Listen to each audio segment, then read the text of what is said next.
Welcome students in concept coaching classes. आज हम पढ़ रहे हैं क्लास 10th मैथ्स का चैप्टर 1 रियल नंबर, जिसमें आज हम पढ़ने जा रहे हैं एक्सरसाइज 1.3। उसे पढ़ने से पहले थोड़ा सा हम देख लेते हैं उसका थ्योरेटिकल पार्ट। तो चलिए स्टार्ट करते हैं। रिविजिटिंग इरेशनल नंबर, यानी कह रहा है कि इरेशनल नंबर की रिविजिटिंग, क्योंकि रिविजिटिंग इसलिए बोल रहा है, हम 9th क्लास में इरेशनल नंबर्स के बारे में, रेशनल नंबर्स के बारे में पढ़ के आ रहे हैं। वहाँ पर हमें देखा था कि इरेशनल नंबर क्या होते हैं, वो नंबर्स जो कि cannot be written in the form of p by q is known as irrational number, जिनमें जैसे √2, √3, √5 ये सारे irrational नंबर आते हैं।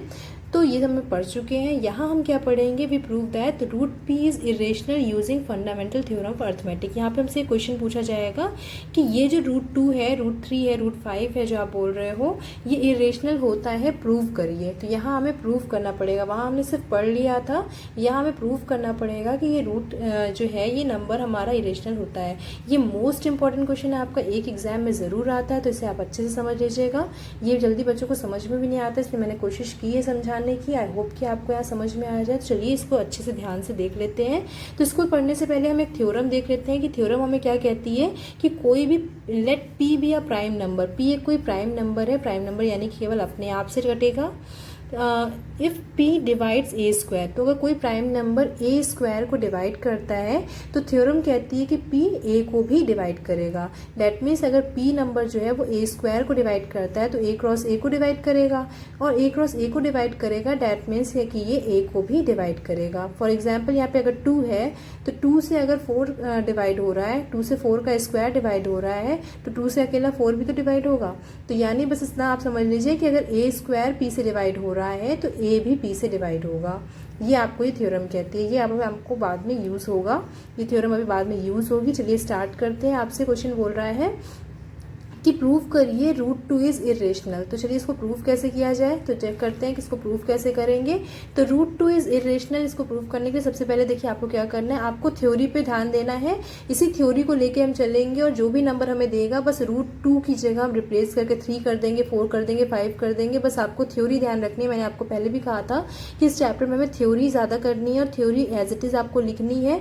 तो इसलिए आप थोड़ा सा ध्यान दीजिए क्या करना है। सबसे पहले हम स्टार्ट करेंगे, let us assume that √2 is rational, यानी इसका जस्ट अपोजिट लेंगे। अगर इरेशनल पूछ रहा है प्रूफ करने के लिए तो हम रेशनल लेके चलेंगे। तो हम लेके चलेंगे कि √2 एक रेशनल नंबर है। अब अगर √2 रेशनल नंबर है तो हमें पता है कोई भी रेशनल नंबर किस फॉर्म में होता है, p/q के फॉर्म में होता है।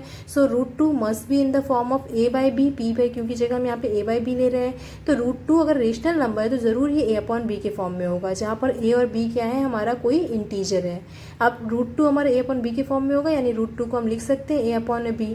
और हमने ये भी मान लिया कि a और b जो है वो को प्राइम है। को प्राइम का मतलब क्या हो गया कि a और b के बीच में कोई भी कॉमन फैक्टर नहीं है, यानी a और b जो है वो एक दूसरे से बिल्कुल अलग अलग है, इन दोनों में कुछ भी कॉमन नहीं है। यानी ये अगर 2 है तो ये 3 है, ये 3 है तो 5 है, यानी इन दोनों में आपस में कुछ भी कॉमन नहीं है। ठीक है, इतना हम मान के चल रहे हैं। ठीक है, ये बहुत बड़ी चीज़ है। a एंड b और को प्राइम मान रहे हैं, इसी को देखिएगा, बाद में हम देखेंगे कि को प्राइम नहीं आएगा। तो चलिए हम देख रहे हैं a and b are coprime, तो ये ज़रूर लिखिएगा। और साथ में हमने देख लिया कि √2 जो है रेशनल, इसलिए a/b के फॉर्म में होगा। अब आगे देखिए इसमें क्या करना है हमें। नेक्स्ट हम क्या करेंगे, क्योंकि √2 इज इक्वल्स टू a/b था, तो हम इसको ये लिख सकते हैं, जैसे हमने क्या लिखा था, √2 इज इक्वल्स टू a/b था, तो हम a is equals to b√2 लिख सकते हैं। तो हमने बस लिख दिया इस चीज़ को। अब स्क्वायरिंग ऑन बोथ साइड, दोनों साइड स्क्वायर करेंगे तो ये a स्क्वायर बन जाएगा, और ये b√2 का स्क्वायर यानी b स्क्वायर इंटू 2, और इसको हम लिख सकते हैं a square is equals to 2b square. अब देखिए इसको हम ये भी तो लिख सकते हैं, b square is equals to a square by 2, b square को यही रहने दें, 2 को डिवाइड में ले जाए तो b square is equals to a square by 2। अब यहाँ से आप देख रहे हो कि 2 जो है वो a स्क्वायर को डिवाइड कर रहा है, यानी therefore a square is divisible by 2। यहाँ पे a स्क्वायर जो है वो 2 से डिविजिबल है। अब हमारी थ्योरम क्या कह रही थी कि अगर a स्क्वायर 2 से डिविजिबल है तो a भी 2 से डिविजिबल होगा। यही तो वो थ्योरम कह रही थी ना कि अगर a square divisible by any number, any prime number, then a will also be divided by that number. तो a स्क्वायर डिविजिबल बाय 2 है, तो हम कहेंगे कि a भी डिविजिबल बाय 2 होगा। तो अब जब a स्क्वायर बाय 2 था तो a भी 2 से डिविजिबल होगा, यानी a/2 हमने मान लिया कोई एक नया नंबर c, यानी 2 a को पूरी तरह से डिवाइड कर देगा और एक नया नंबर हमें c देगा, हमने लेट कर लिया। अब देखिए ये c है अगर, तो a इक्वल्स टू 2c हो जाएगा। अब ये a की वैल्यू जो है ये उठा के हम यहाँ पर फर्स्ट इक्वेशन में रख देंगे।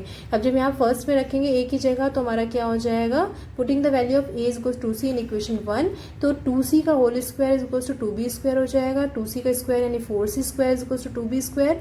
अब यहाँ से हम अगर इसको 4 को नीचे ले आए एक साइड में तो ये क्या हो जाएगा 2b स्क्वायर अपॉन 4, 2 से ये 4 कैंसिल हो जाएगा, यानी हमारे पास आएगा क्या c square is equals to b square by 2। अब देखिए यहाँ पर हमारा था a2 जो है a स्क्वायर को डिवाइड कर रहा था, यहाँ हम देख रहे हैं 2 जो है b स्क्वायर को भी डिवाइड कर रहे हैं। सेम नंबर 2 जो है वो अभी तक a स्क्वायर को डिवाइड कर रहा था, अब ये b स्क्वायर को डिवाइड कर रहा है। तो यहाँ हमने लिखा था a square is divisible by 2, यहाँ हम लिखेंगे b square is also divisible by 2, यानी 2 एक ऐसा नंबर है जो a स्क्वायर को भी डिवाइड कर रहा है और b स्क्वायर को भी डिवाइड कर रहा है। अब क्योंकि b स्क्वायर को डिवाइड कर रहा है यानी b को भी डिवाइड करेगा इसी थ्योरम से, तो b इज डिविजिबल बाई 2। तो हम देख रहे हैं कि a is divisible by 2 and b is divisible by 2, but हम इसका मतलब a and b both are divisible by 2। लेकिन हमने क्या माना था कि a एंड b के पास कोई कॉमन फैक्टर नहीं है, यानी a एंड b के पास कोई ऐसा नंबर नहीं है जो a को भी डिवाइड करे और b को भी डिवाइड करे, क्योंकि हमने माना था कि a और b को प्राइम है। लेकिन यहाँ पर हम देख रहे हैं कि a और b की कॉमन फैक्टर 2 आ रहा है। अगर कॉमन फैक्टर 2 है यानी कि ये को प्राइम नहीं हो सकता। समझ रहे हैं ना आप? जैसे कि हमारे पास फॉर एग्जाम्पल 3 और 6 है। फॉर एग्जाम्पल हमने माना 3 एंड 6, तो 3 और 6 के कॉमन फैक्टर्स क्या हैं? 3 को हम लिख सकते हैं 3 इंटू 1 एंड 6 को लिख सकते हैं 3 इंटू 2, तो इनके कॉमन फैक्टर 3 है, तो हमारा 3 और 6 जो है वो को प्राइम नहीं हुआ। वहीं पर 2 और 3 है, तो 2 का हमारा है 2 इंटू 1 और 3 का है हमारा 3 इंटू 1, तो 3 और 2 के 1 के अलावा कोई और कॉमन फैक्टर नहीं है, तो ये हमारा को प्राइम है। तो इसी तरह से हमने माना था कि a और b जो है वो को प्राइम है, बट हमने देखा कि a भी 2 से डिवाइड हो रहा है और b भी 2 से डिवाइड हो रहा है। इसका मतलब कि इन दोनों के कॉमन फैक्टर 2 भी है, तो 2 है, इसका मतलब ये को प्राइम नहीं है। अब को प्राइम नहीं है पर हमने तो मान के चला था कि को प्राइम है, तो इसका मतलब कि जो हमने माना था वो गलत है। तो but this contradict that the fact a and b are coprime, क्योंकि हमने माना था कि a and b coprime है। और ये कॉन्ट्रडिक्शन हमारा कहाँ से है? क्योंकि हमने माना था स्टार्टिंग में ही कि √2 रेशनल है। तो जो इसका मतलब कि अगर जो हमने a एंड b को प्राइम माना था वो गलत है, इसका मतलब ये भी गलत है कि हमने जो माना था √2 रेशनल है। तो इस तरह से √2 रेशनल नहीं होकर √2 क्या होगा? इरेशनल होगा। ठीक है, क्लियर हो रहा है? तो जिसमें आपको करना क्या था, एक बार मैं फिर से रिवाइज कर दे रही हूँ। हमने करना क्या था, √2 इरेशनल अगर दिया है तो पहले हम उसको रेशनल मान लें, और रेशनल मानने के लिए हम उसको a अपॉन b के इक्वल में रखेंगे, और ये मान लेंगे कि a और b जो है दोनों को प्राइम है। अब √2 is equals to a upon b है, तो a इज इक्वल्स टू क्या हो जाएगा? b√2, दोनों साइड हम स्क्वायर कर देंगे, तो इस तरह से ये आ जाएगा। फिर दोनों से स्क्वायर करने के बाद square equals to b square, तो ए स्क्वायर 2 से डिवाइड हो रहा है, ए स्क्वायर 2 से डिवाइड हो रहा है, इसका मतलब ए भी 2 से डिवाइड होगा, और इसको हमने मान लिया कोई एक नंबर सी। फिर ए इक्वल्स टू 2c हो गया, उसकी वैल्यू रख दी, देखा कि बी स्क्वायर भी 2 से डिवाइड हो रहा है तो बी भी 2 से डिवाइड होगा, इसका मतलब ए और बी दोनों 2 से डिवाइड होंगे, इसका मतलब ए और बी के 2 कॉमन फैक्टर हैं, और जो कि हमारा कहता है कि को प्राइम नहीं है और को प्राइम नहीं है, इसका मतलब कि जो हमने माना था वो गलत माना था। अगर हमने गलत माना था तो ये भी गलत होगा कि हमने जो माना था कि √2 रेशनल है, इसका मतलब कि √2 जो है वो इरेशनल है। तो ये हो गया आपका √2 का। अगर आपसे √3 पूछे, √4 पूछे, √5 पूछे, आपसे जो भी नंबर पूछेगा, √4 तो वैसे इरेशनल नंबर है ही नहीं, √4 तो रेशनल नंबर है, तो आपका जो भी √2, √3, √5, √7 आएगा तो बस आपको क्या करना होगा, आपको यहाँ पर 2 की जगह बस 5 रख देना है, बाकी पूरी प्रोसेस आपकी सेम होगी। चलिए आपको मैं दिखा भी देती हूँ। एक्सरसाइज 1 जो आपका ये एक्सरसाइज 1.3 है, उसमें पहला क्वेश्चन ही आपसे पूछा है √5 का, तो वो आपको मैं दिखा देती हूँ। तो आपको बस उसमें करना क्या होगा, थ्योरी पूरी यही है, बस आपको वहाँ पर √2 की जगह √5 रख देना है और आपको ये सॉल्व कर देना है। लेकिन मैं आपको थोड़ा सा हिंट दे देती हूँ, बाकी आपको करना पूरा ऐसे ही है। देखिए √5 अगर आपके पास दिया है तो √2 इज इरेशनल वाले क्वेश्चन में आप जाइएगा, √2 की जगह √5 कर दीजिएगा, जहाँ जहाँ 2 है वहाँ पे 5 कर दीजिएगा। फिर भी मैं आपको एक हिंट दे देती हूँ, जैसे √5 था तो √5 को हमने मान लिया कि रेशनल नंबर यानी a अपॉन b के इक्वल है, तो इज इक्वल्स टू b√5 हो जाएगा, दोनों साइड स्क्वायर कर दीजिए, तो ये हो जाएगा b square equals to a square by 5, यानी कि a स्क्वायर जो है 5 से डिविजिबल। अगर a स्क्वायर 5 से डिविजिबल है, इसका मतलब a जो है वो ए भी 5 से डिविजिबल होगा। अब इसको हमने मान लिया a/5 में कोई नंबर c, तो a इक्वल्स टू 5c हो गया। इसकी वैल्यू उठा के हमने यहाँ पुट कर दी, तो 5c का square equals to 5b square, 25c square equals to 5b square. यहाँ से सॉल्व करेंगे तो आ जाएगा c square equals to b square by 5। जैसे यहाँ पर 5 से a स्क्वायर डिवाइड हो रहा था, वैसे ही यहाँ पे 5 से b स्क्वायर भी डिवाइड हो रहा है। तो जैसे a डिविजिबल था बाई 5 से, तो b भी डिविजिबल है बाई 5। इसका मतलब कि a और b दोनों डिविजिबल है 5 से, जो कि पॉसिबल नहीं है क्योंकि a और b हमने मान रखा था को प्राइम में। तो हमारा अजम्पशन जो है वो रॉन्ग हो गया। इसका मतलब √5 जो है वो इरेशनल होगा। सिंपली तो क्लियर हो गया √5 वाला कॉन्सेप्ट, यानी √2, √3, √5 कुछ भी आएगा, बस आपको √2 वाला जैसा है आपको उसको लर्न कर लेना है पूरा अच्छे से। जो आपकी पूरी थ्योरी है उसको आपको अच्छे से लर्न कर लेना है। एक बार समझ के आप उसको लर्न कर लोगे, यानी कि आपको पूरा वैसा का वैसे ही लिखना है। मैथमेटिकल पार्ट आपका यही है, बाकी थ्योरेटिकल पार्ट आपको पूरा वैसे ही करना है और इस तरह से आपको उसको करके आना है। ये एग्जाम में जरूर आता है, इसलिए आप इसको अच्छे से रट लीजिए।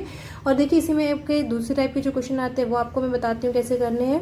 तो क्वेश्चन 2 आपका है यहाँ पर कि 3 + 2 √5 इज इरेशनल। देखिए इस टाइप के क्वेश्चन को आपको कैसे करना है, आपको जो भी नंबर दिया है इसको भी हम एज्यूम कर लेंगे। अगर इरेशनल पूछ रहा है तो रेशनल एज्यूम कर लेंगे। रेशनल एज्यूम करने का मतलब है कि a/b के इक्वल होगा। और फिर से हम यहाँ मान लेते हैं कि a एंड b जो है वो को प्राइम है।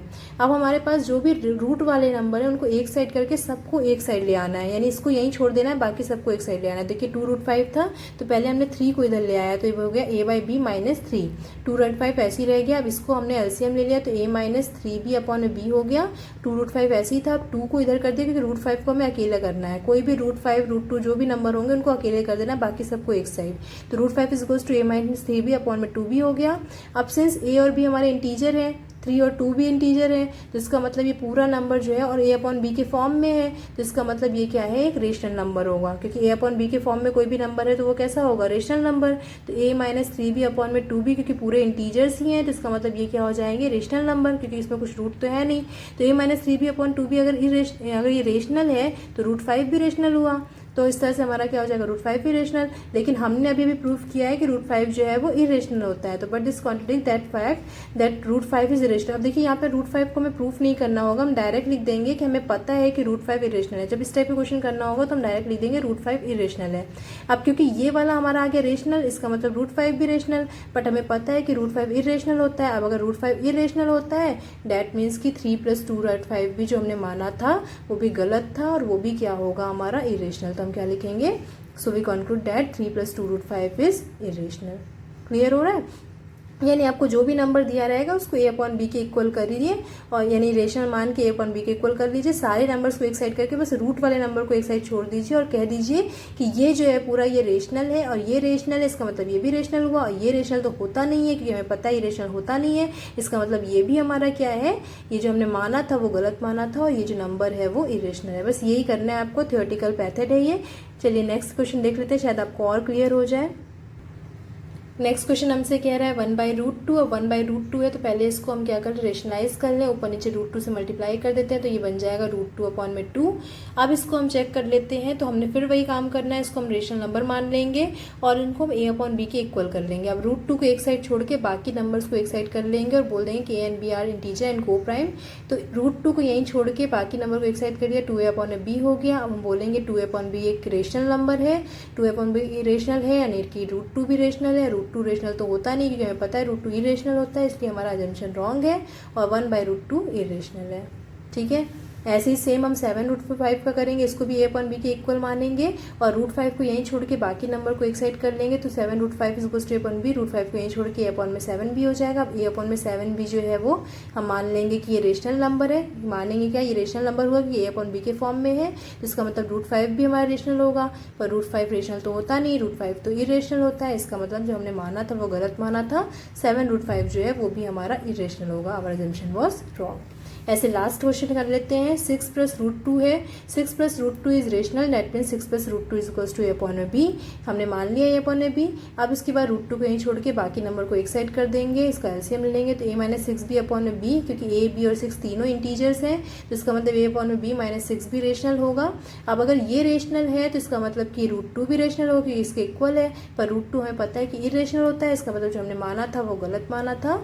और but we know √2 is irrational, so our assumption was wrong, 6 + √2 is irrational. इस तरह से बस आपको ये क्वेश्चंस कर लेने हैं। तो ये हो गई आपकी एक्सरसाइज 1.3 भी सॉल्व हो गई, और आपको 1.3 में यही क्वेश्चन है, लेकिन ये बहुत इंपॉर्टेंट क्वेश्चन है। इनमें से एक क्वेश्चन आपको एग्जाम में कंफर्मली है कि ये आएगा ही आएगा, इसलिए आप इस एक्सरसाइज को बिल्कुल मत छोड़िएगा, इसको अच्छे सॉल्व कर लीजिएगा। अगर नहीं समझ में आता है आप दोबारा पूछिएगा, मैं आपको दोबारा समझाने की कोशिश करूँगी।